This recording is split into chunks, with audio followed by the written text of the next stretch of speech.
Hello, good evening friends, क्या हाल? Good afternoon friends, क्या हाल है? कैसे हैं आप लोग? मुझे सुन पा रहे हैं? देख पा रहे हैं? मैं ऑडिबल विजिबल हूं?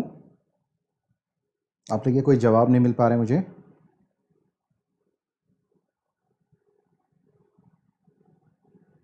ओके, तो देख लूं मैं कि आप लोग मुझे कमेंट में देख पा रहे हैं या नहीं देख पा रहे हैं। ओके,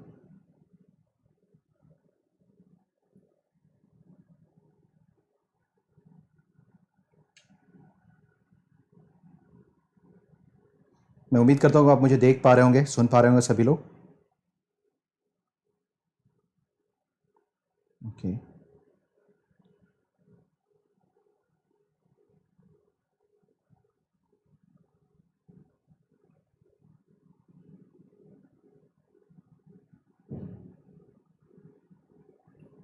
चलिए।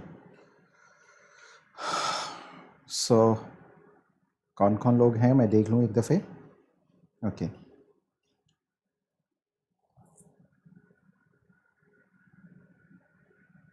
All is good, all good. Good afternoon सभी लोग। हेलो एवरीवन, फटाफट जी कनेक्ट हो जाइए सभी लोग, फिर हम लोग बात करते हैं।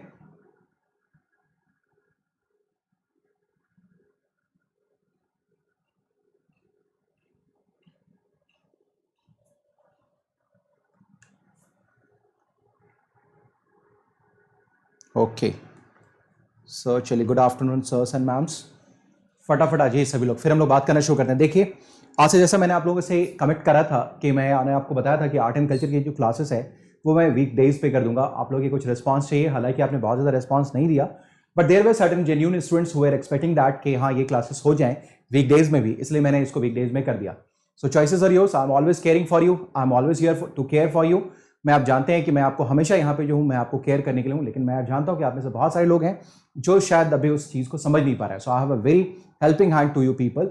मुझे लगा कि हाँ 2 4 5 जो भी लोग हैं जिनको भी ज़रूरत है, what ever the comment I got and the messages I received, ठीक है, जो कुछ भी मुझे मिला है उन सभी के बेसिस पे मैंने आपका क्लास अभी वीक डेज में कर दिया है, वीक डेज में कर दिया है, ताकि 2020 को लेकर के जैसा कि आप देख पा रहे होंगे कि ये जो हमारा प्रोग्राम चल रहा है that is under mission age 2.0, age 2.0 के अंदर। और हमारा कमिटमेंट था कि हम लोग आपको क्या करेंगे, आर्ट एंड कल्चर भी करेंगे। और ये चूंकि क्लासेस डिले हो रही थी, then I asked for you कि हाँ भाई बच्चों को आर्ट एंड कल्चर जाना चाहिए, इसलिए हम लेकर के आपके लिए आ गए हैं। लेकिन आप अगर आपकी संख्या अगर यहाँ नहीं होती है, then I am helpless to help you out. So आप ये जान लीजिए, क्योंकि मैं कर ही सकता हूँ, करना तो आपको ही पड़ेगा। Ultimately you will have to do these things. अगर आप नहीं करेंगे तो फिर कोई मतलब नहीं बनता। एनीवेज, तो चलिए आर्ट एंड कल्चर में लोग बात करना शुरू करें, ठीक है ना। एंड जूनियर बीट का प्रोग्राम आपके ऐप पे चल रहा है। ये आपका कल फिर होगा क्लास, कल अर्ली मॉर्निंग होगा आपका 8:30 पे। ये कौन सा होगा, तो जूनियर बीट का क्लास होगा फॉर यूपीएससी 2021 वाले लोगों के लिए, जहां हम लोग बात करते हैं एम लक्ष्मीकांत सर की बुक के ऊपर, जहां हम लोग बात करते हैं डीडी बसु सर की किताब के ऊपर, वहां हम लोग बात करते हैं सुभाष कश्यप सर की किताब के ऊपर, वहां हम लोग बात करते हैं पीएम बख्शी सर की किताब के ऊपर में, पांडे जी की किताब के ऊपर भी। तो जितनी भी बातें हैं इन सारी चीजों को हम लोग यहाँ पर क्या करेंगे, शामिल करते हैं। और एमसीक्यू के थ्रू हम लोग चैप्टर वाइज या समटाइम्स मिक्स करके, जो मुझे लगता है कि जितना मैंने आप लोगों को मिशन आईएएस में पढ़ा रखा है उसके बेसिस पे मैं इस क्लास को आपके लिए ऑर्गेनाइज करता हूं। सो जूनियर बीट का प्रोग्राम कल आपका 8:30 बजे होगा। ये क्लास आपकी लाइव हो जाएगी थोड़ी देर में, अभी तक ये क्लास लाइव हुई नहीं है, राइट। चलिए आ जाइए, नेक्स्ट हम लोग बात करें कि कोई भी व्यक्ति जो चाहते हैं कि अभी मेरे वर्ल्ड हिस्ट्री के कोर्स को ज्वाइन कर लें, वर्ल्ड हिस्ट्री के कोर्स को आप ज्वाइन अगर कर लें तो आपको पावन 10 का कोड अप्लाई करना है। इस कोड को अप्लाई करें एंड ज्वाइन माई कोर्स, ठीक है ना। आप इस कोर्स को ज्वाइन कर सकते हैं, you will get 10% of discount, ठीक। चलिए, it's a brief introduction about me. ये छोटी सी जानकारी मेरे बारे में, more than 10 years of teaching experience, Indian polity, governance, international relations, history, art and culture and current affairs, good planner for examination, strategist, mock interview panellist, expert mock interview panel में भी रहा हूं। So more than 50,000 students I in fact mentored सो फार। चलिए next आ जाइए। अभी हम लोग बात करते हैं पॉलिटी एंड गवर्नेंस के master series ultra critical topics के ऊपर में, यूपीएससी 2020 को लेकर, यूपीएससी 2020 को लेकर, ठीक है। आज रात भी हमारे पास ये 9 PM पे इसके ऊपर हम लोग बात करने वाले हैं। 9 PM में हम लोग बात करेंगे, एट 9 PM, ठीक है ना, 9 बजे रात को हम लोग बात करेंगे, जहां हम लोग बात करते हैं उन अल्ट्रा क्रिटिकल टॉपिक्स को लेकर के जहां से आपके एग्जामिनेशन में सवाल पूछे जाने की पूरी इस बार संभावना है 2020 के एग्जामिनेशन में। तो जिन लोगों तक अभी तक ये जानकारी नहीं पहुंची है, still you have some days in your hand, तो आप इस अपॉर्चुनिटी को इनकैश कीजिए और यहाँ पर मुश्किल से 3-4 दिन और मैं क्लासेस लूंगा, फिर आपके सारे के सारे टॉपिक जो हैं, जो कि बर्निंग टॉपिक्स हैं, जहाँ से सवाल पूछे जाने की पूरी गुंजाइश है, हम लोग इसको पूरा कवर करेंगे. सो सी you at 9 PM also in this session also. ठीक है, in this session. नेक्स्ट आज करंट अफेयर्स अपना चल ही रहा है. सितंबर के महीने का ये अगस्त आ गया. This is the month of September that we are doing on Unacademy app. So फटाफट क्लास को लाइक और शेयर जरूर कर दीजिए. ठीक है, सभी लोग क्लास को लाइक और शेयर जरूर कर दीजिए. ठीक है, ये मेरी क्लासेस थी. सो बेनिफिट्स ऑफ अनअकैडमी सब्सक्रिप्शन. ठीक है, आपको मालूम है कि मैंने कई बार जानकारी दे रखा है कि 24 ऑफ सितंबर से आपके पास एक फुल बैच, एक फुल कोर्स आ रहा है. बैच कोर्स आपके पास अवेलेबल है, होने वाला है बैच कोर्स, पूरा का पूरा बैच कोर्स है. That is for all the beginners, जो कोई भी अंडर ग्रेजुएट हो, पोस्ट ग्रेजुएट हो, या कोई भी फ्रेशर हो, जो कि यूपीएससी के फील्ड में अभी तक उसने कुछ भी नहीं किया है, फ्रेशर्स हो, कोई भी फ्रेशर, तो आप इस कोर्स को ज्वाइन कर सकते हैं. कोई भी वर्किंग प्रोफेशनल है तो वो भी इस कोर्स को ज्वाइन कर सकते हैं. कोई हाउसवाइफ है वो भी इस कोर्स को ज्वाइन कर सकती हैं. वर्किंग प्रोफेशनल्स हैं वो भी ज्वाइन कर सकते हैं 24 ऑफ सितंबर. और आपको you will get here live classes, test series and doubt clearing sessions. ठीक है, what you have to do, just जब आप सब्सक्रिप्शन के लिए जाएं तो पवन 10 का ये कोड अप्लाई करें. ठीक है, you will get 10% discount and साथ ही साथ आपको मेरा मेंटोरशिप मिलेगा, मेरा गाइडेंस भी मिलेगा. ये सारी चीजें आपको यहाँ पर अवेलेबल होने वाली हैं. ठीक है, चलिए आ जाइए. सो आइए, कल हम लोग बात कर रहे थे जैनिज्म के ऊपर में, लॉर्ड ज़ेना के ऊपर, महावीरा के ऊपर में. तो बहुत सारी बातें हमारी कल हो रखी थी. आगे हम लोग बात करना शुरू करेंगे आज. हम लोग जैनिज्म में ही, हम लोग जैनिज्म के बारे में कल हमारी बातचीत शुरू हो चुकी थी. मैंने आपसे ये बताया था कि जैन धर्म में 24 तीर्थंकरों की परंपरा है. 24 तीर्थंकर के बारे में मैंने आपको डिटेल दिया था, बताया था कि कौन कौन से हमारे लिए इंपॉर्टेंट हैं. फिर हमने महावीरा के बारे में भी कुछ बातें करनी शुरू करी थी कि महावीरा को हम लोग कई नामों से भी जानते हैं. जैसे आप जानते हैं केवलिंग जानते हैं, जिना जानते हैं, निग्रंथ जानते हैं, अरहंत जानते हैं. ये सारी जो नाम दिए गए हैं वो महावीर को दिए गए हैं.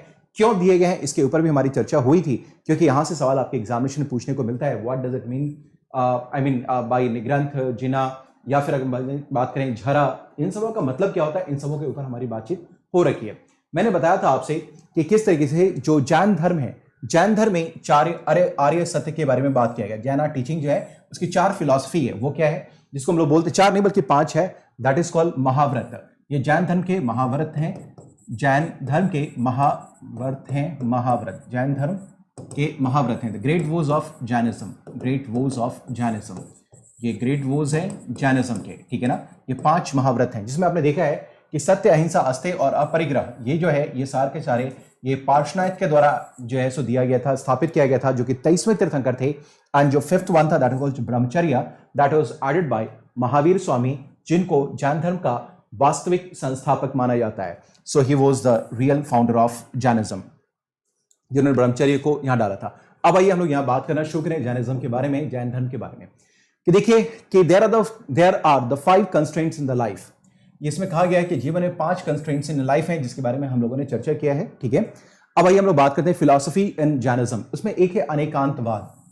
One is your Anekantavada. So it is the philosophy of Jainism. One is Anekantavada. इसमें बताया गया है कि it is the fundamental doctrine of Jainism which emphasises that ultimate truth and reality is complex and has multiple aspects. Hence there exists non-absolutism. That means no single specific statement can describe nature of existence and absolute truth. ठीक है, अभी देखिए क्या है, मैं आपको सीधा बताना चाहता हूं कि अनेकांतवाद क्या है.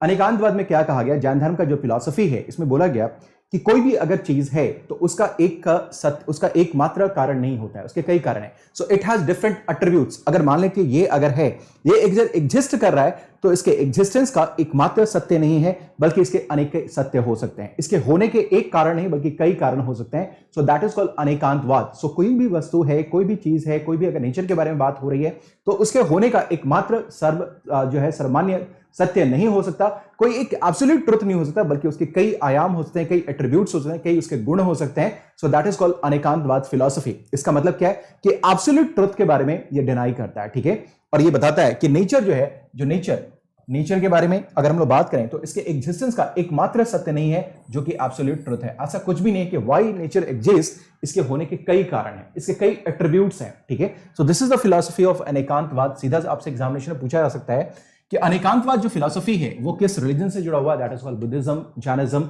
Vaishnavism etcetera. ठीक है, ये आपसे पूछा जा सकता है. So Anekantavada and what is the philosophy of that, जो मैंने आपको बता दिया कि इट इज के मल्टीपल एस्पेक्ट्स हैं. दैट इज कॉल्ड, इसके डिफरेंट एट्रीब्यूट्स होते हैं, different attributes. That is called multiple aspects हो सकते हैं. So hence there exist non absolutism. That means non absolutism का एग्जिस्टेंस होता है. That means no single specific statement can describe nature से एग्जिस्टेंस एंड एब्सोल्यूट ट्रुथ. ठीक है. So non absolutism का जो कंसेप्ट है that rises from the concept of Anekantavada. मैं उम्मीद करता हूं कि आप इन चीजों को समझ पा रहे होंगे. ठीक है. चलिए आइए नेक्स्ट आइए हम लोग बात करते हैं three gems of Jainism. Jain धर्म के तीन रत्न. थ्री रत्न, तीन रत्न. जैन धर्म के तीन रत्न हैं. ठीक है. Three gems of Jainism, three jewels. ये कौन कौन सा है? इसमें बोला गया आपके पास है सम्यक दर्शन, सम्यक ज्ञान और सम्यक चरित्र. ठीक है. That is called right belief, right knowledge and right conduct. So these are the three gems of Buddhism. जबकि आपको मालूम जैनिज्म, जबकि मालूम है कि बौद्ध धर्म में तीन जो रत्न थे, जो तीन आपके पास जो जेम्स हैं वो बोला गया त्रिरत्न, बुद्धा, धम्मा एंड द संघा. यहां अगर हम लोग बात करते हैं कि थ्री जेम्स कौन कौन से जैनिज्म के अंतर्गत, that is called right belief, knowledge and your right conduct. That is called सम्यक दर्शन, सम्यक ज्ञान एंड सम्यक चरित्र. ठीक है. So these are the three gems of Jainism. Right guys. चलिए अब आइए हम लोग बात करते हैं कि जैन धर्म को लेकर के कुछ इंपॉर्टेंट किंग भी रहे हैं जैनिज्म को लेकर के, जिन्होंने जैन धर्म को पैट्रोनाइज किया है, उसे संरक्षण प्रदान किया है. तो उनके बारे में भी थोड़ी सी जानकारी हम लोग ले लेते हैं सर. ठीक है. तो उसमें एक जो नाम है आपके पास, वो है आपके पास चंद्रगुप्त मौर्य के बारे में. ठीक है ना. चंद्रगुप्त मौर्य. ठीक है. चंद्रगुप्त मौर्य अपने latest stage of his life में ना, अपने जीवन के अंतिम चरण में, जो अंतिम चरण होता है इनका, ठीक है ना, इस चरण में ये क्या करेंगे? जैन धर्म को स्वीकार कर लेंगे. जैन धर्म को स्वीकार कर लेंगे. और एक जैन भिक्षु है जिसका नाम है भद्र बाहु. ठीक है ना. भद्र बाहु, इसके नेतृत्व में ये क्या करेंगे? जैन धर्म स्वीकारने के बाद दक्षिण चले जाएंगे. दक्षिण, साउथ इंडिया चले जाएंगे. साउथ इंडिया में भी जाते हैं जहां है वो जगह है, वो है आपके पास कर्नाटका. श्रवणबेलगोला इन कर्नाटका. वेंट टू श्रवणबेलगोला इन कर्नाटका. ये वहां चले जाएंगे. किसके नेतृत्व में? तो भद्र बाहु के नेतृत्व में. अंडर द लीडरशिप ऑफ भद्र बाहु ही वेंट टू श्रवणबेलगोला इन कर्नाटका. ठीक है ना. और यहां जाने के बाद उन्होंने एक जैना प्रैक्टिस है, जैन धर्म का एक प्रैक्टिस है जिसमें कि अपने यहां अपने शरीर को आप क्या करेंगे? भूखा रख करके अपने शरीर का त्याग करेंगे. दैट इज कॉल्ड संलेखना, जिसको हम लोग बोलते हैं संलेखना या संथारा. ठीक है ना. संथारा.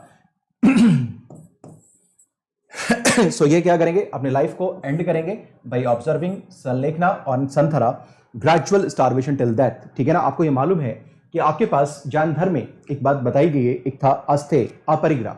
इसमें बताया गया था अपरिग्रह में कि आप उतना ही संचय करें जितने आपकी जरूरत है. लेकिन अगर किसी को ये बात का विश्वास हो जाए या उसे ये लगने लगा है कि अब उसे इस धरती को छोड़ के चले जाना है, इस शरीर का त्याग करना है, तो उसे खाने पीने की भी जरूरत नहीं है, किसी भी चीज को संचय करने की जरूरत नहीं है, एंड वो आत्मोत्सर्ग करेगा. ठीक है. That is called starvation till death. That is the practice in Jainism, जिसको हम लोग बोलते हैं संलेखना या संथरा. तो जैन धर्म को में आने के बाद जब when Chandragupta Maurya came into the fold of Jainism, तो वो क्या करेगा? भद्रबाहु के नेतृत्व में साउथ इंडिया चला जाएगा. और साउथ इंडिया में जाकर के श्रवणबेलगोला नामक स्थान पर, जो कि कर्नाटका में मैसूर के नजदीक है, वहां संलेखना या संथरा पद्धति से अपने शरीर का त्याग करेगा. ठीक है. एक चीज और याद रखेंगे, जब आप लोग जानते होंगे एंशिएंट इंडिया में आपने पढ़ा भी होगा, तो यहां मैं बता दूं एंशिएंट इंडियन हिस्ट्री में, तो आपको मालूम होगा चंद्रगुप्त मौर्य के समय ही एक बहुत बड़ा दुर्भिक्ष पड़ा था, एक अकाल पड़ा था. कहां पर में? तो वो पाटलिपुत्रा में. पाटलिपुत्र में, पूरे मगध में बहुत बड़ा अकाल पड़ा था. और उस अकाल के कारण जैन धर्म में भी क्या होता है, आप देखेंगे सिज्म आएगा, यानी कि भेद होगा, विभाजन होगा. मैं उम्मीद करता हूं कि इतनी बातें आप लोग समझ पा रहे होंगे. So this is the one thing, there is gradual starvation till death, that is called Sallekhana और संथारा. ठीक है. अब आइए हम लोग बात करते हैं कि जैन धर्म के भी कई सेक्ट हैं, सेक्ट्स अंडर जैनिज्म. ठीक है. अब जो उसका बेटा है मौर्य का, वो है बिंदुसार, कन्वीन फर्स्ट जैना काउंसिल. जो बिंदुसार है वो क्या करेगा? प्रथम जैन संगति का आयोजन करता है. ये करता है कहां? पाटलिपुत्रा में 299 बीसी के अंदर. Pataliputra, that is you could identify it with Patna. ठीक है. और इसकी अध्यक्षता की थी स्थूलभद्रा ने. ठीक है. मैं आपको बताना चाहूंगा कि जिस बात का भी मैं जिक्र कर रहा था कि चंद्रगुप्त मौर्य के समय मगध में बहुत बड़ा अकाल पड़ा, और अकाल के कारण जो अकाल पड़ा था, जो फेमाइन पड़ा था, जो अकाल हुआ, इस अकाल के कारण, मैं थोड़ा सा पेन चेंज कर लेता हूं ताकि आप लोग समझ पाएं इसे बेहतर तरीके से. जो ये अकाल हुआ, इस अकाल के कारण होता क्या है कि ये जो है जैन भिक्षु हैं, जैन भिक्षु, इसका मतलब क्या है कि मैंने आपसे बताया कि इनकी जो फिलॉसफी है वो अस्तेय की है, अपरिग्रह की, चोरी नहीं करने की है, संग्रह नहीं करने की है. तो ये जो भाग भिक्षु हैं वो क्या करते हैं? भिक्षाटन करेंगे, यानी कि भिक्षा मांगने के लिए घर घर जाएंगे, जो थोड़ा बहुत मिल गया उसे अपना जीवन यापन करेंगे, और जो इनका कार्य है धर्म के बारे में बात करना, वो सारी चीज करेंगे, उपदेश देंगे, चिंतन मनन करेंगे, एटसेट्रा करेंगे. ठीक है. तो ये भिक्षु हैं, इनके पास कोई संपत्ति नाम की कोई चीज तो है ही नहीं, इनके पास कुछ होता नहीं है, लेकिन जैसे ही अगर जहां पर में आप देखेंगे कि जैन धर्म की उत्पत्ति होती है या जहां पर इसका जो है पूरा का पूरा वर्कशॉप होता है, वहां पर में अकाल आ गया, यानी कि खाने के लाले पड़ गए। तो वहां पर जितने भी जैन भिक्षु होंगे तो उन सबों के ऊपर में अस्तित्व का संकट आ जाएगा, जीवन उनके खतरे में आ जाएगी। इसलिए ये डिसाइड किया गया कि जैन धर्म का एक जो मतलब जो जैन समुदाय के कुछ लोग क्या है, यहां से दूसरी जगह चले जाएं जहां पर में क्या है कि आपके पास क्या है खाने पीने का चीज अवेलेबल होगा। तो यही एक जो टोली होता है जैनों का, वो चला जाता है भद्रबाहु के नेतृत्व में साउथ इंडिया, और एक जो है वो स्थूलभद्र के नेतृत्व में कहां रह जाएगा, वो पाटलिपुत्रा में रह जाएगा, पाटलिपुत्र के अंतर्गत। ठीक है, तो स्थूलभद्र यही जो पाटलिपुत्रा में था, यही स्थूलभद्र है, वो क्या कर रहा है, प्रथम जैन संगति का क्या करेगा की अध्यक्षता करेगा, जिसको बुलाया गया है बिंदुसार के द्वारा पाटलिपुत्रा में 299 ईस्वी में। क्योंकि स्थूलभद्र अपने जैन भिक्षुओं के साथ वो कहां रह जाता है, मगध में रह जाता है, और भद्रबाहु चला जाता है कहां, वो चला जाएगा दक्षिण भारत में, कर्नाटका में, और इसी भद्रबाहु के साथ जाता है कौन, चंद्रगुप्त मौर्य। इतनी बातें क्लियर है। अब देखिए, सो बाय जैन मॉन्क क्या फ्यू बुक्स रिटन, इसमें से क्या होता है कि इसी प्रथम जैन संगति के दौरान आप देखेंगे कि 14 पूर्व की रचना की गई थी, 14 पूर्वों की रचना की गई थी। इसको बोलते हैं हॉली टेक्स्ट ऑफ जैनिज्म, यानी कि जो मोस्ट सैक्रेड टेक्स्ट है जो जैन धर्म का, इसको बोलते हैं पूर्व, जिसको अगर हम लोग बात करें प्राकृत भाषा में बोलते हैं पूर्व। ठीक है, अब यहां बताया गया कि ये 14 पूर्व हैं। ठीक है, 14 के 14 पूर्व हैं जिनकी रचना प्रथम बौद्ध संगति के अंतर्गत की जाती है।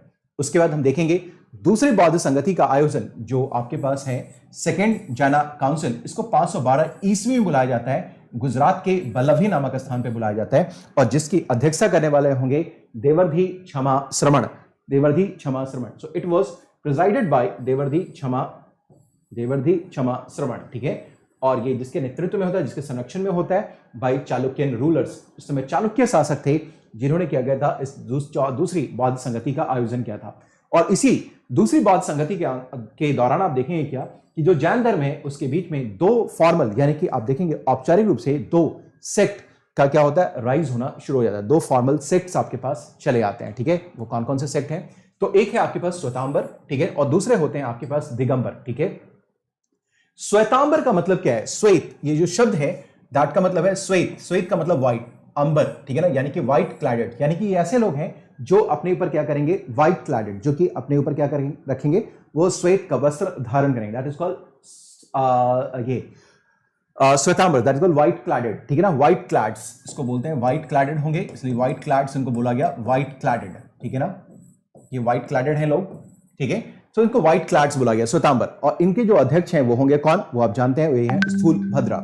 तो ये जो श्वेतांबर्स हैं ये कौन है, ये लिबरल फॉलोअर्स ऑफ जैनिज्म है, and they used to wear white clothes. ठीक है, व्हाइट क्लॉथ्स। आपने देखा होगा कि जैन धर्म में इस बात की परंपरा रही है कि वो अपने ऊपर कुछ भी रखते नहीं है, कुछ भी संग्रह नहीं करते। तो अभी भी जो जैन भिक्षु होते हैं, जो मॉन्क होते हैं, दे कीप देमसेल्फ नेकेड। ठीक है ना, क्योंकि उनको किसी चीज की लालसा नहीं, किसी चीज की इच्छा नहीं, कुछ भी उनके पास नहीं होता है, जो आर्डेंट जो श्वेतांबर्स हैं। तो ये इन्होंने क्या कर लिया कि यहां पर में जो श्वेतांबर्स हैं इस समय उन्होंने थोड़ा सा लिबरल अप्रोच अपना लिया। जब मगध में थे, जब बौद्ध भिक्षु, ये जो जैन भिक्षु थे, जब अकाल पड़ा था और ये लोग यहाँ मगध में रह रहे थे, तो थोड़ा सा लिबरल स्टैंड ले लिया, जिन्होंने क्या किया कि श्वेत वस्त्र धारण करना शुरू कर दिया, that is called Shvetambar. So they become liberal followers of Jainism and used to wear white clothes. अब इन लोगों ने 4 रेस्ट्रेंट को मानना शुरू कर दिया। ठीक है ना, एक्सेप्ट ब्रह्मचर्य। इन्होंने क्या किया, जो 5 महाव्रत हैं जो दिए गए थे जैन धर्म के अंतर्गत पार्श्वनाथ और ये महावीर स्वामी के द्वारा, इन समय में से 4 को उन्होंने मानना शुरू कर दिया। एक जो अंतिम था जिसको महावीर ने जोड़ा था, उसको ब्रह्मचर्य को उन्होंने मानना बंद कर दिया। यानी कि उन्होंने क्या किया, महावीर के जो आइडियाज थे, जो सत्य थे, आर्य सत्य थे, या जो ग्रेट वोल्स थे, जो महाव्रत थे, उसमें को उन्होंने मानने से इनकार कर दिया। ठीक है, और जो स्थूलभद्र हैं वो उसके ग्रेट एक्सपोनेंट हैं, क्योंकि इन्हीं के नेतृत्व में श्वेतांबर का फॉलो होगा। अब तीर्थंकर्स कैन बी मेन और वोमेन। अब जो तीर्थंकर है वो कोई भी हो सकता है, जैसा आपने देखा कि मल्लिनाथ जो 19वें तीर्थंकर हैं वो कौन है, एक विमेन है, सी इज अ विमेन तीर्थंकर। तो अब से ये परंपरा आ गई थी कि आप देखें क्या, जब द्वितीय बौद्ध संगति के बाद कि आपके यहाँ कोई भी क्या हो सकता है, वो मेन और वोमेन कोई भी तीर्थंकर हो सकता है। अब इसमें बताया गया जैन धर्म के अंतर्गत कि 5 इटर्नल सब्सटेंसेस होते हैं। एक होता है एग्जिस्टेंस के लिए, यानी कि अस्तित्व में होने के लिए किसी भी चीज के पास 5 आपके पास क्या है, एसेंशियल यानी कि आवश्यक सब्सटेंसेस होंगे।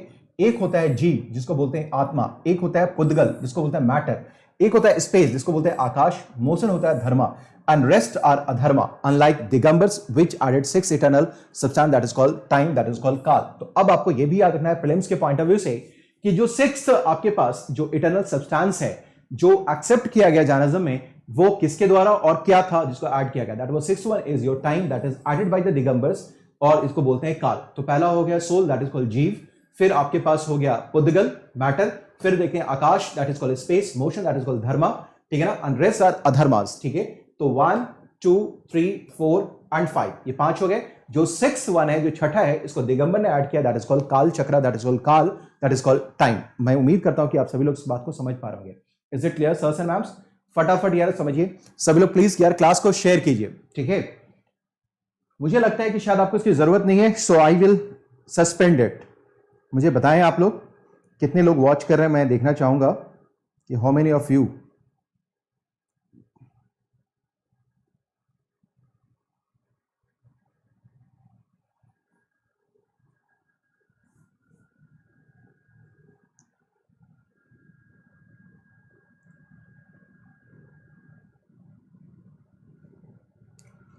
आप बताएं कि क्यों मैं गला फाड़ फाड़ के चिल्ला रहा हूं। आप लोगों को इसकी ज़रूरत है या नहीं है, मुझे प्लीज़ बता दीजिए। अगर आपकी ज़रूरत नहीं है तो खामोखा मैं अपने ऊपर एक मोरल रिस्पॉन्सिबिलिटी लेकर के मैं क्लियर करता चला जा रहा हूं आप लोगों के लिए, और इतने डिटेल से आपसे बात मैं कर रहा हूं।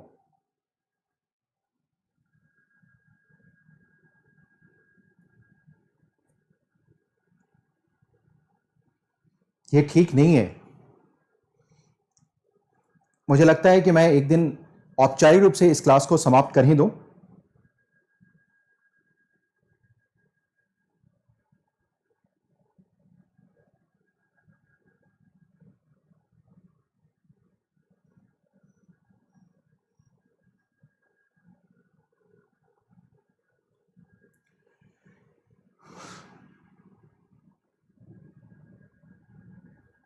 नहीं तो सभी लोग प्रकट होके रहें, मुझे प्रकट देखने चाहिए, कम से कम हाँ इतने लोग हैं जो देख पा रहे हैं, मुझे लाइव चाहिए लोग, ठीक है। और आपको मैंने कितनी दफे बोला है कि ये हमारा कॉन्फिडेंस होता है कि हाँ मैंने अगर कोई चीज लेकर के आ रहा हूं। आप देखिए कैसे किसी चीज की पॉपुलैरिटी कैसे पता चलती है, मुझे कैसे पता चलेगा वास्तव में आपकी ये जरूरत है। आप इतने सारे लोग होते हैं इस प्लेटफॉर्म पे हैं, आप लैक्स में हैं आप लोग, और only less than 50 people are watching this session. तो मैं क्या मानूं कि ये जो केवल 47-45 लोग हैं यही लोग प्रिपेयर कर रहे हैं यूपीएससी के लिए? क्या ये वही लोग हैं, या मैं ये मान के चलूं कि ये लोग जिनको कुछ समझ में ही नहीं आता है, जो इस सेशन को देख रहे हैं और वो भी देख रहे हैं अपना सब कुछ ऑफ करके, कमेंट ऑफ करके देख रहे हैं? ये कैसे हो रहा है? It is not right.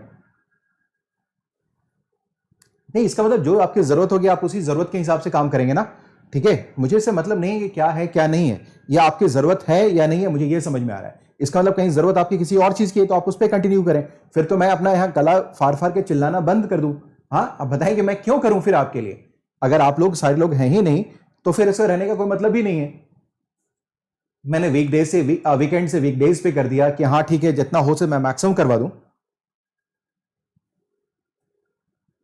ठीक है। It's very bad, it's not good, ये सही नहीं है, इट इज नॉट राइट। चले फिर आगे।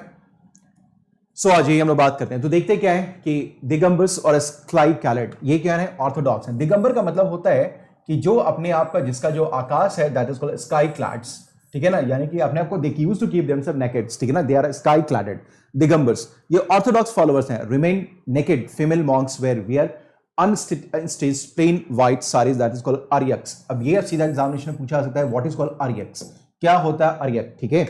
तो आप देखिएगा कि जो दिगंबर है वहां पर लोग अपने आप को नग्न रहते थे। ये अभी भी जो ऑर्थोडॉक्स फिलॉसफी है जैन धर्म का, यानी कि जो महावीर स्वामी के हैं उनकी विचारधारा में विश्वास रखते थे, और ये अपने आप को अभी क्या रखते थे? वो नंगे रखते थे। लेकिन जो महिलाएं होती थी, जो भिक्षुणियां होती थी, वो अपने आप को व्हाइट कलर के साड़ी में जो एनस्टीज्ड होता था उसमें अपने आप को लपेट के रहती थी, और उस कपड़े को बोलते हैं आर्यक्स। ये this is very important term for your prelims.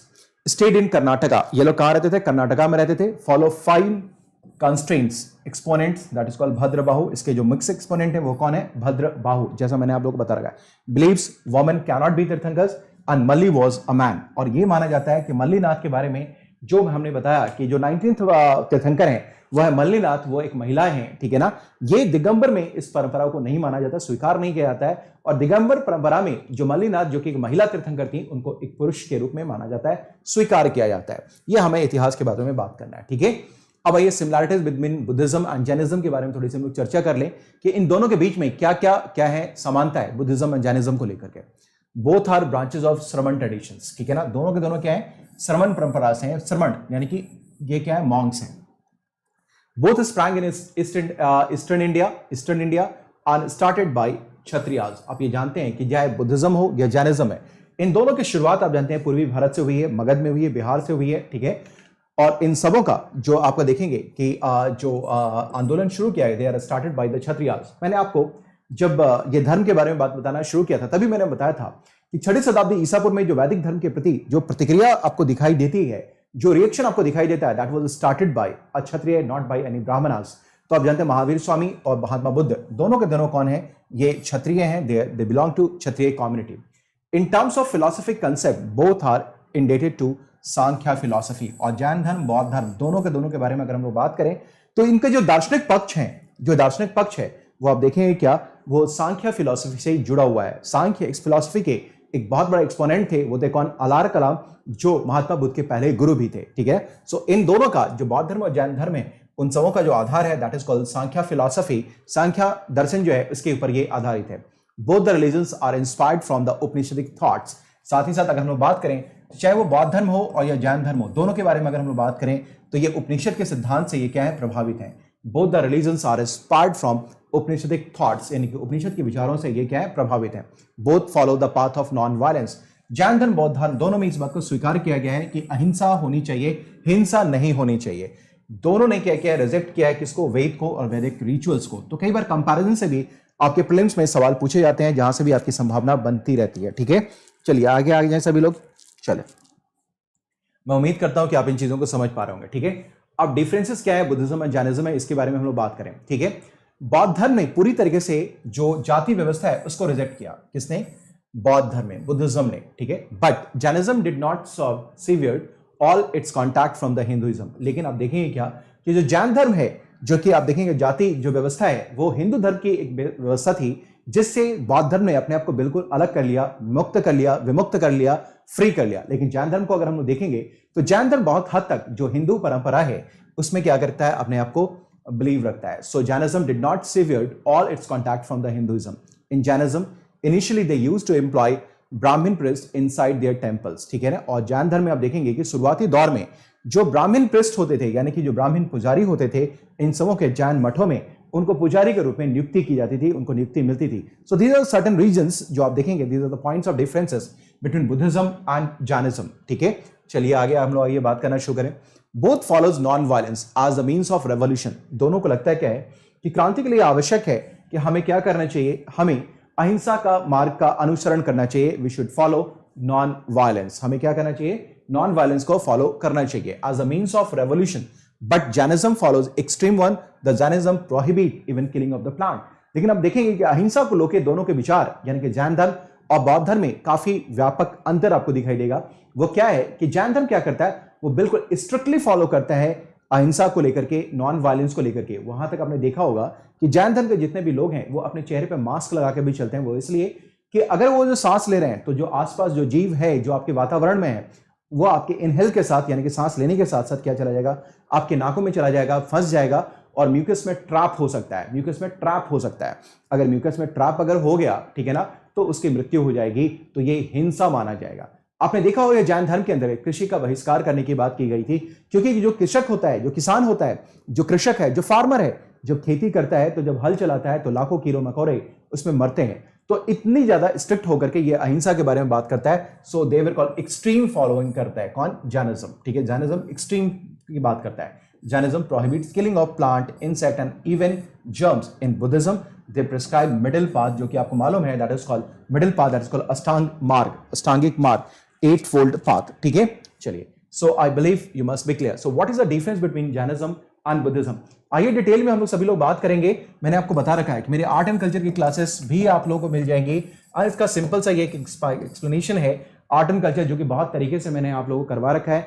आप लोग ज्वाइन कीजिए कोर्सेज को फटाफट। मैं आर्ट एंड कल्चर भी आप लोगों का वापस फिर से करवाऊंगा, अफ्रेश करवाऊंगा, ठीक है ना, फिर से शुरू करूंगा और आप लोग यू विल एंजॉय दैट, ठीक है। सो इतनी सारी बातें अभी तो बहुत संक्षेप में सारी चीजें चल रही हैं, क्योंकि हमें प्रीलिम्स के लिए बात करना है, मेंस के लिए हमें बात भी नहीं करना। लेकिन अभी जो आपको जो बेसिक फंडामेंटल है जिससे कि प्रश्न आपसे पूछे जा सकते हैं, वो केवल और केवल फैक्चुअल बेस पे ही नहीं बल्कि इन दोनों के बीच में जो मौलिक अंतर है, जो मौलिक समानता है, जो फंडामेंटल डिफरेंसेस है, जो फंडामेंटल सिमिलैरिटीज है between these two religion, Jainism and Buddhism, इन दोनों के बारे में आपको जानकारी रखनी होगी। कैसे ये हिंदुइज्म से इन्फ्लुएंस्ड है, कैसे नहीं है, ये सारा का सारा जो एस्पेक्ट है वो यूपीएससी कवर करता है अपने प्रीलिम्स के एग्जामिनेशन में। So that's why you have to cover broadly these religions aspect. और यही वजह है कि मैंने आर्ट एंड कल्चर में सबसे पहले धर्म को उठाया है, क्योंकि धर्म से कई ऐसे दार्शनिक पक्ष हैं जहां से प्रश्न अक्सर आपकी परीक्षा में पूछे जाते हैं। You always find a question that is based on the philosophical observations in your examination. ठीक है, इज इट क्लियर सर? सो फटाफट मुझे बता दिए। ठीक है, सभी लोग समझ गए इतनी बातें? Is it clear sirs and ma'ams? चलिए अब आइए हम देखते हैं कि जैन धर्म में पीपल प्रैक्टिस एक्सट्रीम पेनेंसेस। ठीक है ना, यानी कि ज्यादा वो क्या करते हैं, अपने आप को दंड देने का एक्सट्रीम पेनेंसेस है। संलेखना और संथरा इज वन सच एग्जांपल। विच संलेखना, आपने देखा है कि अगर आपकी मृत्यु होनी है तो आप क्या करें, अपने आप को भूखे तरपा तरपा के आप अपनी क्या करें, जान ले लें। That is called Sallekhana, that is called Santhara. So extreme practice है यहां पर में पेनेंसेस का। ठीक है ना, while Buddhism prescribe optimum path that is possible, that is feasible. ठीक है ना, and it is not with the Jainism. ठीक है, so these are the point of differences जो मैं समझ पा रहा हूं कि आप भी समझ पा रहे होंगे। ठीक है, फोर्थ क्वेश्चन है क्वेश्चन ऑफ द सोल, यानी कि आत्मा के प्रश्न को लेकर के बौद्ध धर्म और जैन धर्म में क्या बात की गई है। कहा गया कि यहां के आत्मा का अस्तित्व है। जैन धर्म में स्वीकार किया गया कि आत्मा एग्जिस्ट करती है, जीव का अजीब से जो मिलन है, जीव और अजीब के बारे में बात की गई है। ठीक है, जबकि बौद्ध धर्म में अनात्मवादी है, वो सोल में बिलीव नहीं रखता है, बल्कि वो केवल ट्रांसफर ऑफ एट्रीब्यूट्स में विश्वास रखता है, जो वर्चूज है उसके ट्रांसफर में विश्वास रखता है, हस्तांतरण में विश्वास रखता है। लेकिन यहां अगर हम लोग बात करें जैनिज्म के अंतर्गत, तो ये जीव और अजीब यानी कि सोल का, आत्मा का परमात्मा से मिलन, आत्मा का परमात्मा से मिलन के बारे में बात की गई। According to them not only living beings that is called jiva but also non जो लिविंग बीइंग्स है ना, ajiva, do have the soul. इसका मतलब क्या है कि हम जितनी भी चीज धरती पे देखते हैं, इस सृष्टि में देखते हैं, चाहे वो सजीव हो या निर्जीव हो, हर किसी में क्या है, आत्मा निवास करती है, आत्मा है, सोल है। So that is the principle of Jiva and Ajiva in the context of soul. तो ये है जैनिज्म का प्रश्न। मैं उम्मीद करता हूं कि आप इसको समझ पा रहे होंगे। ठीक है, चलिए एनसीईआरटी पढ़िए। Unlike Hinduism, Buddhism don't believe, जो बौद्ध धर्म है, don't believe in permanent self.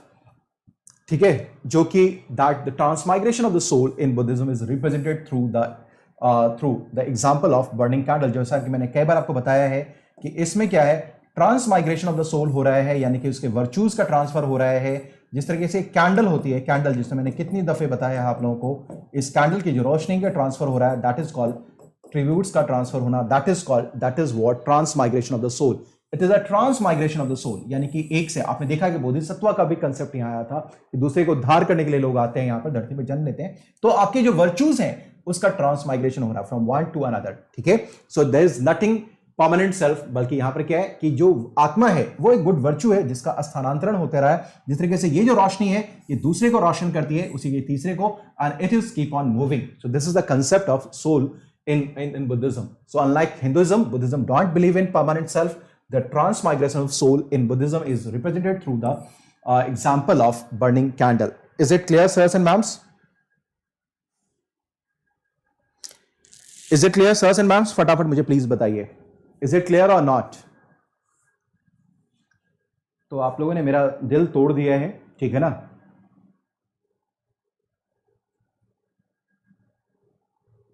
So this is the concept of this. अब देखेंगे कि बौद्ध धर्म को के प्रचार और प्रसार में एक मिशनरी जिल दिखाई देगा। आपने देखा होगा जितने भी इसके पैटर्न किंग्स रहे हैं, चाहे वो आपका अशोका रहा हो, अशोका ने भी मिशनरी जिल को एक्सप्रेस किया है, एक्सप्रेशन दिया है, जब वो अपने पुत्र महेंद्र और पुत्री संघमित्रा को लेकर के बौद्ध धर्म के प्रचार के लिए यहाँ से बोधि वृक्ष के डाली को लेकर के उसे श्रीलंका भेजता है, अनुराधापुर भेजता है, ठीक है ना। बहुत सारे लोग यहाँ मध्यंतक निकाय में जाते हैं, ठीक है, बहुत सारी जगहों पे लोग जाते हैं, लेकिन ऐसा कुछ भी जो मिशनरी जिल है ना, वो आपको जैनिज्म में नहीं दिखाई देगा जैसा कि बौद्ध धर्म के अंतर्गत दिखाई दिया था, ठीक है। So these are the points of differences between Buddhism and Jainism. I hope कि ये आप लोग कर पाएंगे। अब हमें जो नेक्स्ट चर्चा करना है वो करना है हिंदू धर्म के ऊपर में। आज हमारा धर्म में जो बौद्ध धर्म और जो जैन धर्म है उसकी दोनों की समाप्ति हो जाती है। अब हमें बात करना है हिंदू धर्म के ऊपर में। हिंदू धर्म, हिंदुइज्म के ऊपर हम लोग चर्चा करने वाले हैं, राइट। सो देखिए क्या है आपको ये मालूम है कि जो हिंदू धर्म है, जो हिंदुइज्म है हमारे यहाँ का, वो अपने देश का one of the biggest religions है, ठीक है ना। Having variety of cults and sects. आप देखेंगे इस हिंदू धर्म के फोल्ड के अंतर्गत कई आपके पास संप्रदाय हैं, विश्वास हैं, बिलीव्स हैं, सेक्ट्स हैं, सब सेक्ट्स हैं। सो it is the कॉन्ग्लोमरेशन of all that, ठीक है, हिंदुइज्म। सो अगर बात करें हिंदू धर्म के बारे में तो इसके अनंत अगर हम लोग बात करें तो बहुत सारे सेक्ट्स और सबसेक्ट्स आपको देखने को मिलेंगे। And it is one of the biggest religion in India. People who lived in the religion. अब रही बात कि हिंदू शब्द की उत्पत्ति कैसे हुई, हिंदुइज्म की उत्पत्ति कैसे हुई। हालांकि हिंदुइज्म को ट्रेस कर पाना बहुत ही मुश्किल का काम है। It is quite tough to trace the origin of Hinduism. आप वैदिक रिलीजन को कर सकते हैं, वैदिक धर्म को आप क्या करते हैं, ट्रेस कर पाएंगे, लेकिन वास्तव में हिंदू धर्म की उत्पत्ति कहां होती है ये ट्रेस कर पाना बहुत ही ज्यादा मुश्किल का काम है। हाँ, हम ये मानते हैं कि हमारा जो आधार है वो है वैदिक धर्म, तो हम लोग वहां से भी अपने आप को आइडेंटिफाई कर लेते हैं। लेकिन अगर बात करें हिंदुत्व के बारे में, हिंदुइज्म के बारे में, तो कैसे आया, किस वक्त इसकी शुरुआत होती है, it is very tough to identify and underline, ठीक है। तो मैं यही कह रहा था कि अभी होता क्या है कि आप देखें क्या कि जो हिंदू शब्द है इसकी उत्पत्ति कहां से होती है। आप जानते हैं कि जब ब्रिटिशर्स इंडिया में आए, यूरोपियंस इनफैक्ट इंडिया में आए, तो आपने देखा है कि सिंधु नदी को उन लोगों ने इंडस कहना शुरू कर दिया, हिंदू कहना शुरू कर दिया।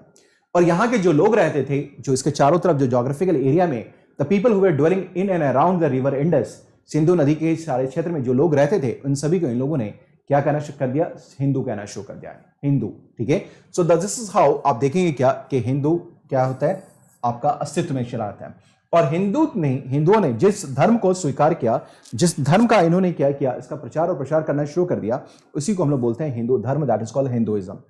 Most of the Hindu philosophical schools agreed that man should strive for the fulfillment of 4 goals। और आप जानते हैं कि हिंदू धर्म में इस बात की परंपरा रही है कि जो अधिकांश फिलोसफर्स हैं, जो दार्शनिक हैं हिंदू धर्म के, वो ये मानते हैं कि हिंदू धर्म के अंतर्गत जो स्कूल्स ऑफ हैं, थॉट्स हैं, कि आपके पास जीवन के 4 लक्ष्य होते हैं। इन 4 लक्ष्यों को बोला गया है पुरुषार्थ। यानी कि कोई भी अगर हिंदू फोल्ड के अंतर्गत है तो इन 4 लक्ष्यों को, यानी कि इन 4 पुरुषार्थों को प्राप्त करने का उसका क्या है, उसका अंतिम उद्देश्य होता है, उनका अंतिम लक्ष्य होता है। मैं उम्मीद करता हूं कि आप इन चीजों को समझ पा रहे होंगे कि Purushartha is what is called Purushartha, this is called the 4 goals of your life, that is called Purushartha. So in each and every philosophy, I am going to major या most of the philosophical schools हैं of Hinduism के, they agreed for that कि one should strive, our Hindu should strive for what, to attain these 4 goals in their life, that is called purushartha। what are these purushartha?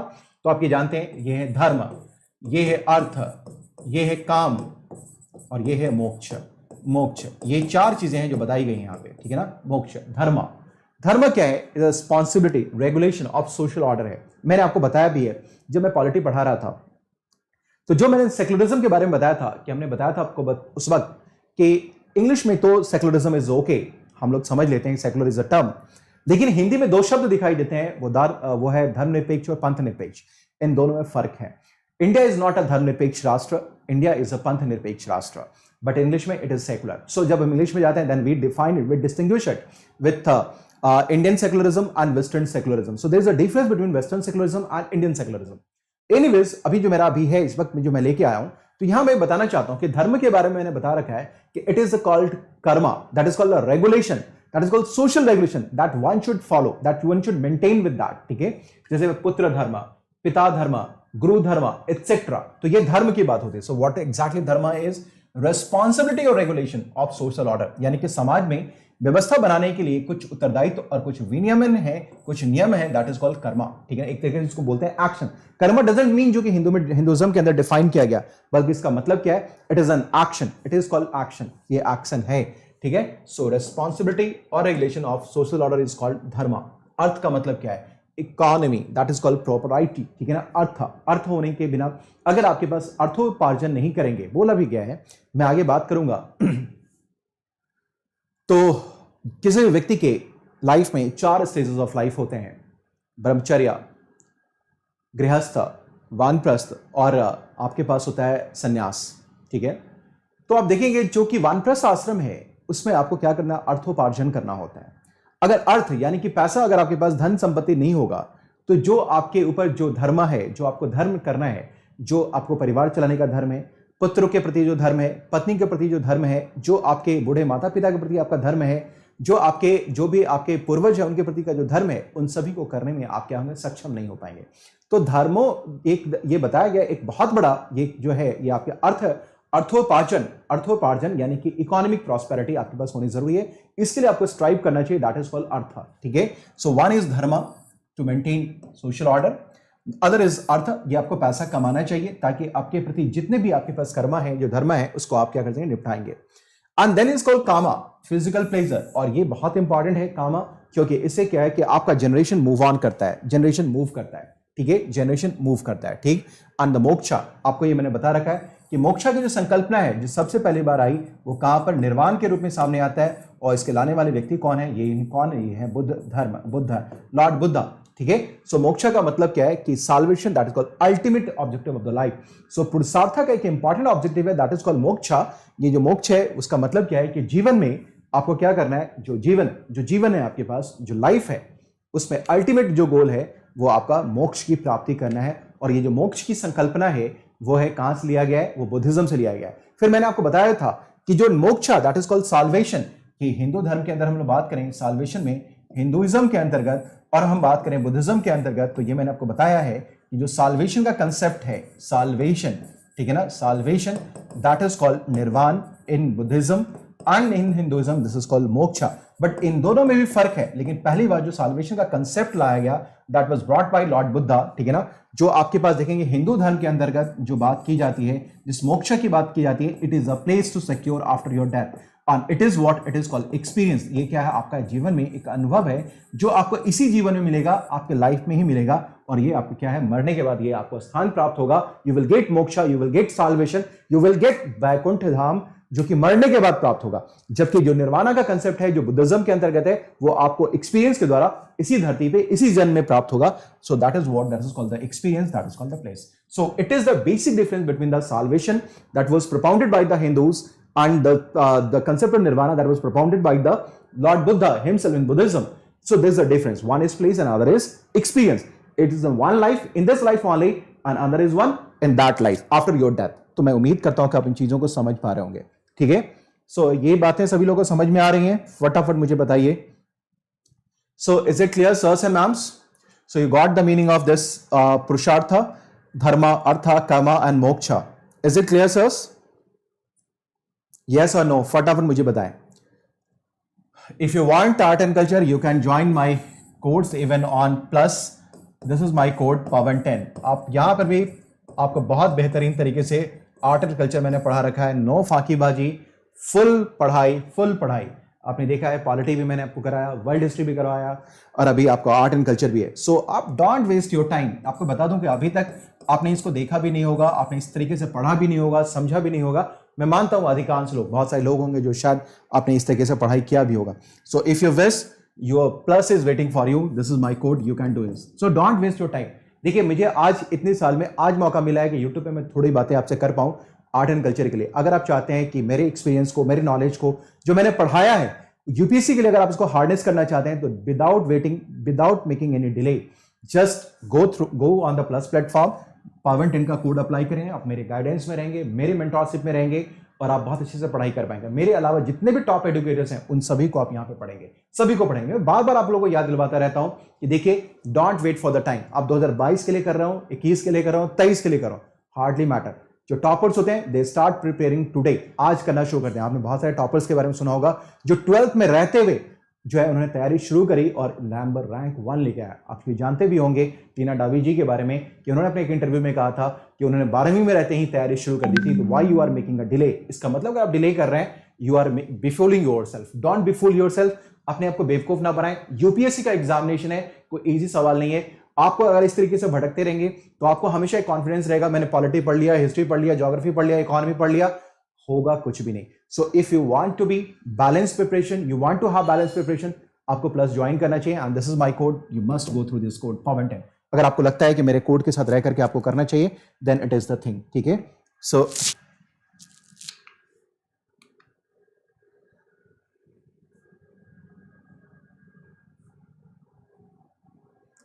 is it clear? So you should join, choices are yours। मैं आपको बस बताने का काम कर सकता हूं। आप इस निर्णय लेने का काम आपका अपना होता है। You have to choose, you have to take the decision. Decision आपको लेना होता है, ठीक है ना। चलिए आ जाइए आगे, हम लोग फिर बात करना शुरू करते हैं, ठीक है। So this is called the 4 पुरुषार्थ इन योर लाइफ, ठीक है। अब देखते हैं कि अब आइए हम लोग बात करते हैं उपनिषद के अंतर्गत। उपनिषद में, Upanishad speaks of 4 stages of life, ठीक है ना। मैंने बताया कि कोई भी व्यक्ति है जीवन का है, तो उपनिषद में बताया गया है ये कि किसी भी व्यक्ति के जीवन को अगर हम लोग मान लें, किसी भी व्यक्ति के जीवन को अगर हम लोग मान लेते हैं, ठीक है,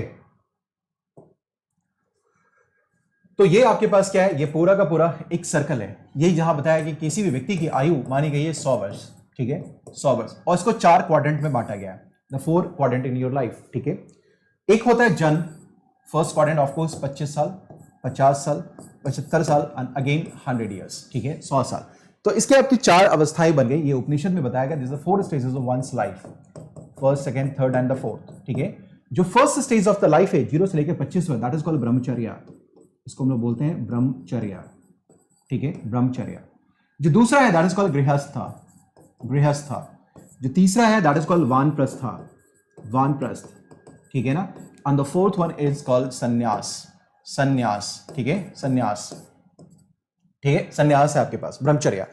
इसमें बताया गया है कि ब्रह्मचर्य टू ऑब्जर्व सेलिबेसी, यानी कि इस समय, यानी कि आपको अपने जन्म से लेकर के आपकी 25 साल की उम्र तक आपको क्या करना होगा, सेलिबेसी मेंटेन करना होगा, यानी कि ब्रह्मचर्य व्रत का पालन करना होगा।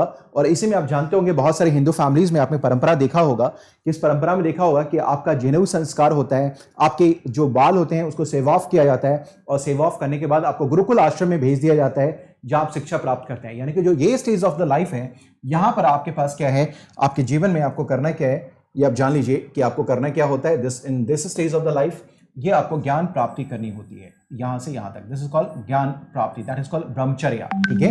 अगर हम लोग आगे फिर बात करें तो यहां के बाद अगर हम बात करते हैं तो जो 25 से लेकर 50 तक है, this is called what, this is called one, ये गृहस्थ आश्रम, that is called house holder, ठीक है। एंड मैं आपको बता दूं कि this is the most important stage of the life, most important stage of the life. इसको बोला गया है, माना गया है most important stage of the life, ठीक है, स्टेज ऑफ लाइफ। आज की भागती दौड़ती जिंदगी में मैं बहुत सारे लोगों से मिलता हूं, मुझे लगता है दे आर कॉम्पिटेंट इनफ, बहुत ही इंटेलिजेंट लोग हैं, लेकिन अभी तक उन चीज़ों को समझ नहीं पाते हैं।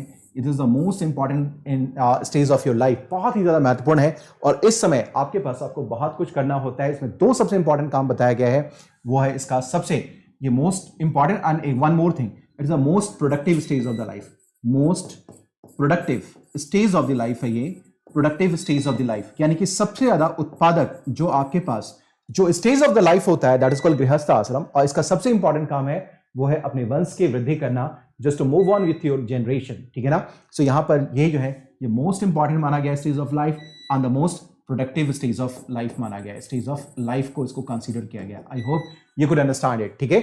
सो brahmacharya, then it is followed by grihastha ashram, ठीक है ना। गृहस्थ आश्रम के द्वारा इसको फॉलो किया जाता है। नेक्स्ट अगर हम लोग आए, अगर हम लोग बात करना शुरू करें तो आप देखेंगे क्या कि जो आपके पास है जो नेक्स्ट वो है वानप्रस्थ आश्रम। दिस इज कॉल्ड वानप्रस्थ आश्रम, दिस इज 50 to 75। इसमें होता है क्या है कि आपके लाइफ में जितने भी इंपॉर्टेंट जिम्मेदारियां आपके हैं, जो आपको दी गई हैं, जो मिला है आपको, जो आपको करना है, वो सारे ऋण आपको यहाँ उतारने हैं।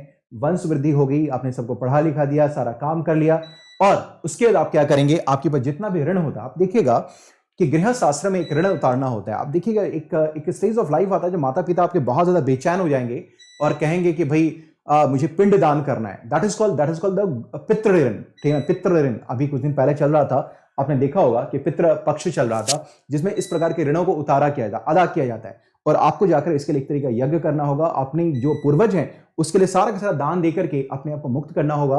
कोई भी गलती हुई उसके लिए क्षमा मांगना पड़ेगा। तो that is called the most important stage of the life, यानी कि जितने भी आपके ऊपर ऋण हैं, किसी भी प्रकार के ऋण हैं, भूत ऋण, गुरु ऋण, पितृ ऋण, उन सभी को आपको अदा भी इसी में करना है। यानी कि इसका मतलब it is the most productive one, most important stage of the life, and the most important function is to move on with your generation, अपने वंश की वृद्धि करना है। That is the objective of this stage of the life. आप 50 साल के बाद आप देखेंगे, कुछ समय के बाद देखिएगा कि आप अपने आसपास जो बुजुर्गों को देखेंगे, तो एक समय के बाद आप देखेंगे थोड़ा जो active stage of the life होता है उनसे थोड़ा मोह भंग उनका होना शुरू हो जाता है। वो घर में थोड़ा कम रहते हैं, थोड़ा बाहर ज्यादा समय बिताएंगे। आप देखिएगा कि गांवों में आपका जो कंसेप्ट होगा, आप देखेंगे इस तरीके की चीजों को महसूस करेंगे कि इस तरीके के आपके गांव होते हैं, घर होता है। आप ये देखेंगे आपका घर है, ये पूरा का पूरा घर है, और इसी का ये पूरा आहता होता है। इसी में एक छोटा सा जो है सो यहाँ पर हट जैसा होता है। आप देखेंगे जो बाबा दादा जो बुजुर्ग टाइप के लोग होते हैं वो क्या करेंगे, अब यहाँ से निकल के थोड़ा यहाँ शिफ्ट कर जाएंगे। जो गांव से लोग उनसे मिलने के लिए आएंगे वो यहाँ आएंगे, अपना यहाँ पर राम माला भजन करेंगे, माला फिरते रहेंगे, भगवान को थोड़ा सा याद करेंगे, थोड़ा सा बच्चों के साथ आकर के इंटरेक्ट करेंगे, फिर वापस चले जाएंगे, अपनी स्कूटिया में जाकर रहना शुरू करेंगे। This called Vanaprastha stage, that is called Vanaprastha, that is called stage of hermits. ठीक है ना, आप एक तरीके देखेंगे हार्मिट बन जाते हैं आप। ठीक है, आना जाना ये सारी चीजें आपकी लाइफ में लगी रहती हैं। एंड देन आपके लिए आएगा सन्यासी स्टेज ऑफ लाइफ, जब आपको लगेगा कि अब आपको यहां से चलने का समय आ चुका है, जब यू विल बी मतलब ये आपके लिए कंफर्म हो जाएगा कि अब आपके जीवन का अब अंत होने वाला है, अब आत्मा का परमात्मा से मिलन होने वाला है। At this stage of the life they leave home, ये क्या करते हैं, घर छोड़ देंगे और संन्यास ग्रहण कर लेंगे and they will become ascetic। ठीक है, आपने देखा होगा रामायण, जब रामायण में आप देखेंगे जो रामानंद सागर वाली जो रामायण है उसमें देखेंगे जब राम जी अयोध्या से जब उनको वनवास मिलता है तो राम लक्ष्मण और सीता जब जंगलों से होकर जाते हैं तो जंगल में एक जगह सीन दिखाया गया है, पूरा धुआं धुआं है, हर तरफ देखेंगे लोग जो हैं सो क्या करते हैं एकदम आराम से साधु सन्यासी हवा पी रहे हैं और एकदम बिल्कुल तन मन धन लगा के वहां यज्ञ तपस्या योग कर रहे हैं आदि। So this is the stage of ascetic, जो सन्यास का स्टेज है। And finally at the age of 100 years आपका माना जाता है your life is going to be ended. So इस स्टेज में आपका लाइफ समाप्त हो जाता है। सो ब्रह्मचर्य, गृहस्थ, वानप्रस्थ एंड द संन्यास, this is followed bye, this is given in the Upanishad, that is called the speaks of 4 stages of the life, जिसमें फर्स्ट हो गया ब्रह्मचर्य, गृहस्थ, वानप्रस्थ एंड संन्यास। ब्रह्मचर्य में आप क्या करेंगे, सेलिबेसी मेंटेन करेंगे। जो गृहस्थ है उसमें आप हाउस होल्ड रहेंगे। वानप्रस्थ में you will become hermiter and then Sanyasi में you will become what, ascetic. इतनी बातें क्लियर हैं, मैं उम्मीद करता हूं कि इतनी चीजें आपके लिए जरूर निश्चित तौर पे क्लियर होंगी, आप इन चीजों को समझ पा रहे होंगे और इसके बारे में हम लोग बात करेंगे। अब रही बात कि जैसा मैंने बताया है कि जो पुरुषार्थ है उसका जो सबसे बड़ा ऑब्जेक्टिव है just to get salvation, that is called moksha. इसके ऊपर हम लोग कल बात करेंगे। अगर आप लोगों ने पढ़ाने दिया तो, अगर आप लोगों ने समर्थन दिया तो हम इस बात को कल की क्लास में कंटिन्यू करेंगे। अदरवाइज मैं I will reconsider for this classes, क्योंकि मुझे केवल और केवल गला फाड़ना नहीं है, because I want some of the students कि थोड़ा यहां रहेंगे। ठीक है, ये सारी चीजें इस सब का पीडीएफ मिलेगा प्लस पे बाबू, यहां अलाउड नहीं है इन सारी चीजों की क्लासेस। सो मेरी बातें समझ पा रहे हैं, और मेरी कोई भी बात आप लोग मानते ही नहीं, ना कोई कमेंट लिखते हैं, ना मैसेज करते हैं, ना लाइक करते हैं, ना शेयर करते हैं। ठीक है, तो अगर आप लोगों ने पढ़ाने दिया तो कल इसको करते हैं, यहां से हम लोग बात करेंगे। अदरवाइज आप अपनी मालिक हैं। ठीक है, सो सभी लोग समझ पा रहे हैं, यहां तक बातें समझ में आई तो एक बार प्लीज जरा मुझे बताएं कि हाँ चीजें समझ में आई हैं। यू गॉट द,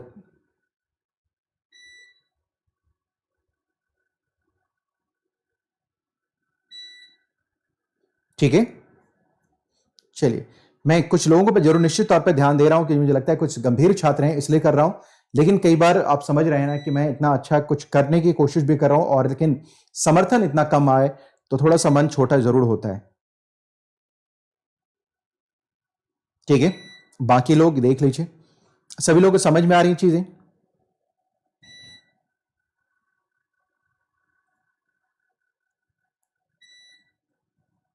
ठीक है, बाकी मैं बता दूं कि मेरी पूरी क्लास आर्ट एंड कल्चर की आपको मिल जाएगी प्लस के ऊपर, आप ज्वाइन कर सकते हैं प्लस।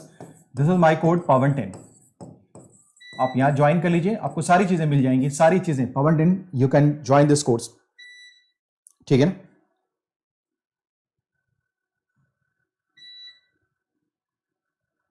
ठीक है, सो चलिए सभी लोग समझ पा रहे हैं।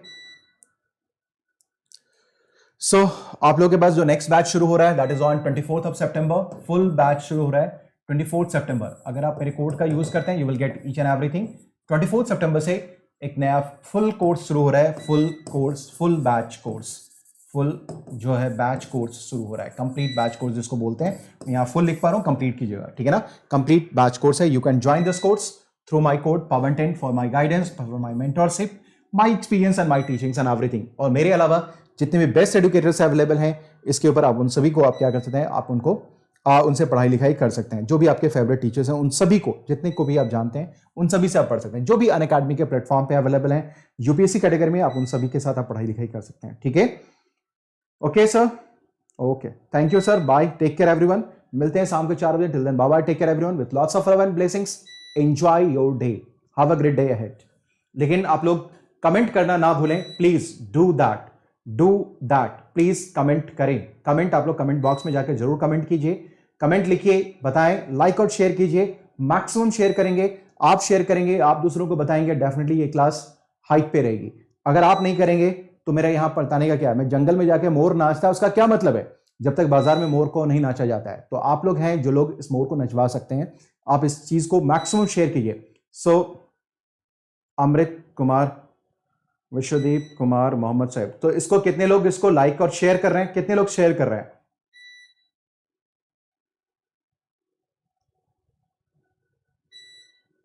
चलिए सभी लोग इसको मैक्सिमम शेयर कीजिए, मैक्सिमम लोगों तक पहुंचाइए, मैक्सिमम रीच में कीजिए, और जो भी लोग हैं मेरी क्लास में लाइव रहा कीजिए, क्योंकि मैं दिल से पढ़ाता हूं, दिमाग से नहीं, हमेशा दिल की बातें रहती हैं। बाय, टेक केयर एवरीवन, 4 बजे शाम को मिलते हैं।